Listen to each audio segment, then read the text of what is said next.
cemerlang. Dua tiga bajulah gelah dibeli. Jodoh di hari raya dah dapat kesayang. Ucapkan selamat hari raya dulu. Kemudian kita panggil jodoh.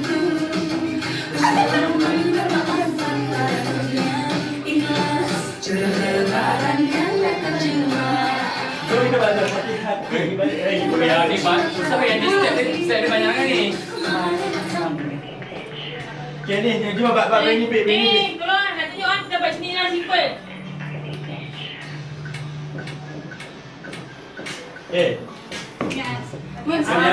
Simple lah Mun, memang Okey ke?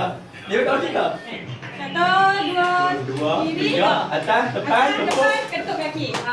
So kita dapat part by part. Sini, angkat. Britney Beach. Padam dulu, clear. Britney. Angkat, tunjuk depan, ketuk kaki. Yeay. Britney. B. Ketuk kaki.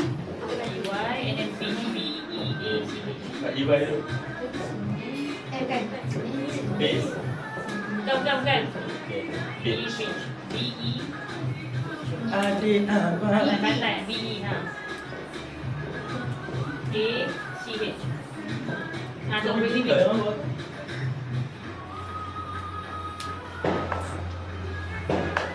TikTok tu.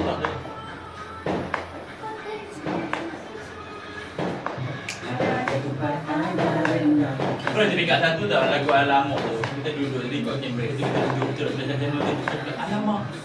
Kita lari lepas tu kita kalau dia lari seorang lari lawan lepas kamera buka siap. Anak balik dah balik. Ni pun boleh ke? Ni ke dia punya? Break. Oh, Hari ni dia lagi sana. dia dah start sendiri. Dia start sendiri. Dia tak payah nak dia memang dia bodoh depan ni semua. Dia TikToker depan ni. Kita TikTokers. Cuba kita di sini. Okey. Kita dari tu. Buat step sendiri je. Dan tag Kita post sendiri je. Orang satu post je, jangan nak melampau pula yang banyak post. Okay pun. Kita berapa orang? 2, 4, 6, 7. So, kena ada seorang lagi. Kena ada seorang lagi. Kalau lepas sini 2, 3, 2. 2, 3, 2 je. 5. Kalau ada